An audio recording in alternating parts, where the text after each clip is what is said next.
just to set the groundwork and just to let you know where we're at, let me give you the bad news. The bad news is, by my count, there's 453 days left in the reign of King George II. The good news is that when we wake up tomorrow morning, there'll be one less day. And short of that, folks, you got it.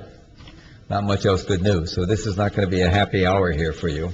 And so you're as happy as you're going to get. What we are, look, I don't want to overdo it, and on different days I have different thoughts. I've just come back from the Middle East, and I'm plain boy reporter, and chasing stuff. And I can tell you that we could well be on the verge of a major war between the West and the Muslim world. It doesn't have to happen. I'm not sure that the people in Washington who make the decisions, the president and the vice president, I don't think you can separate them, Dick Cheney and George Bush. I'm not sure they really understand or want to understand what's going on. They have their version of the world, which I basically call science fiction. We have a president, this is a grown man, runs a major country, and there are people he doesn't like. He doesn't like Hamas, he doesn't like Hezbollah, he doesn't like the Syrians, and he doesn't like the Iranians, and therefore he doesn't talk to them. And that's not considered to be very unusual by my colleagues in the government, in the Congress, and in the press. We have a president that doesn't talk to people he doesn't like, and it's pretty astonishing. And he has a set of beliefs that are fixed beliefs. And I'll tell you the bottom line for this president. First of all, you have to understand something about this president. He believes what he says. When you hear them talking, as they've been quite a bit lately, talking about the threat that the Iranians are posing to our troops and the coalition forces, that is the British forces, what's left of them, in Iraq, I think they believe it. I think this president went to war with Saddam Hussein, believing somehow he became convinced that after 9/11, after Osama bin Laden, this fanatical, marginal jihadist who had not generated very much support at all among the Muslim world. After 9/11, and we were scared and frightened, and collectively we weren't used to terrorism like people here are, or at least you have a history of terrorism. We don't have much of a history. And we wanted, again, as I say, fear is very, very powerful in all of these issues. In any case, no question he wanted to go after, do Afghanistan. We can argue that, the merits of that, but everybody can understand the Taliban were supporting bin Laden. I don't think there's any question bin Laden was responsible. But somehow to get from Afghanistan, whatever the questions are about the origins of that war, and we can discuss that, but that's less of a case. He somehow concluded that the path from Afghanistan led through, in terms of fighting jihadism, religious fanaticism led through Baghdad, a country that, if anything, has been secular.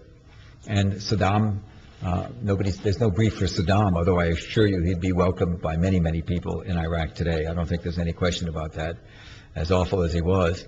Saddam was fanatic and unbelievably unrelenting towards any jihadism, just as they have been in Syria, too. They're very tough. In the case of the Syrians, it would be the Muslim Brotherhood, etc. So the Ba'ath Party in general. So how this president reached that conclusion, you can talk about neocons and neoconservatives, and I'll give you my nickel-dime definition really simply of that, which is that after Russia fell and the wall fell in 1991, a number of Americans who worked in the Pentagon at the time, including Cheney and Paul Wolfowitz, sort of the infamous Paul Wolfowitz, who came to no good at the World Bank and wasn't much good as Deputy Secretary of Defense either. But they decided, and this is the core, I think, of neoconservatism, which is that we are now top dog. No other country is going to get to a position where they can threaten us. We are going to stay the top dog. And number one on the hit list from the very beginning was Saddam. You could give you a million collateral reasons, because of Israel, of course, because of oil. But also Saddam was, and I can also say that they didn't Many of them were very disappointed that we didn't move.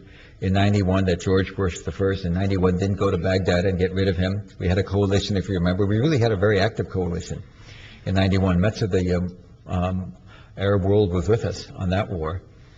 And in any case, so that was the thinking. It generated a lot of, it was always kook land, la la land. In the 90s, they would do an occasional paper with the Israelis about how Iraq's the focal threat. And just how we got from being concerned in the fall of 2001 by Osama bin Laden, and how we got from there that the next step was to do Iraq, will be the stuff of historians. Although I will tell you, it's not clear that there'll be much history. I have a friend, a senior American officer, and I'm long of tooth. It's not that difficult to understand why I would have friends. I was covering the Pentagon as an associated for the wire services in the 60s in the Vietnam War, and you get to know people. And people are people. You get to maintain friendships. One of my friends did a private study a year ago on Afghanistan, about which I'll talk briefly, but down the tubes. And he did it for the ranking general, American general, who was then running NATO. And he was telling me about it one morning early at breakfast, after he came back and giving me what he reported. And I asked him, I said, when did you have time to write that report? Because he was doing so many other things. He was an active general. And he said, looked at me and he said, write a report, write a report, oral. I give it to him orally. And so I don't think the historians of the next 50 years or 100 years are really going to be able to answer this question. Essentially, how did we get from one place to the other? I'll put it another way. How did after 9/11 did 8 or 9 neoconservatives take over the government? How was America so easily taken over by what I call a cult? And I mean it half seriously, more seriously than you might think. A cult of like-minded people. Ronald Rumsfeld eventually became a neocon. I think Cheney was much more neoconservative than people believe, but certainly Reagan wasn't. I mean, not Reagan, Bush. Bush was not. Certainly, the Wolfowitz was, and Pearl was, and Doug Feist. Some of these other names were dyed-in-the-wool. Guy you never heard of, Bill Lutie. I. Lewis Libby, Scooter Libby we call him, who was put in jail for his activities against Valerie Plame, and the fellow who wrote about the alleged uranium, the former ambassador Joe Wilson. All of these people were dyed-in-the-wool, hardliner neocons, but how did they do it? Great mystery. And what it does say, in a sort of a profound way, is how fragile the American democracy is. That this group can come in with ideas that are absolutely off the wall, science fiction, if you will, and overwhelm the military, which stayed mute, overwhelm the Congress, which on any given day, my Congress for the last 6 years has either taken your choice, supine or prone, but they're down. They've been there, not doing anything. Overcome the bureaucracy. We have a vibrant federal bureaucracy that often, like any bureaucracy, is really quick to leak and tell you things that they think are wrong, and overcome my colleagues in the press. And I always was reluctant for years, the first few years after 9/11, until Bush's re-election, I was reluctant to, I was on the case against him right away in the New Yorker, but I was reluctant to complain about my colleagues because I thought it was, among other things, self-serving. And I just didn't want to go to war with them. But I got to tell you, in America, the Constitution is unfettered. The First Amendment says unfettered right. And basically the way it works, it's more complicated here. You know what's going on with the Irish Times. The legal situation is different here. Basically the way it works in America is, I used to go to the war colleges and tell the generals, the budding young generals this, and we get tremendous rows. I say, look, it's your job to keep it secret. But under the Constitution of the United States, it's my job to find it out. And once I find it out, there's no bar to publishing. None. Except my judgment, or my editor's judgment. Any secret I can get my hands on, I can publish. And there's just no bar. You can't put me in jail. That's the way it is, folks.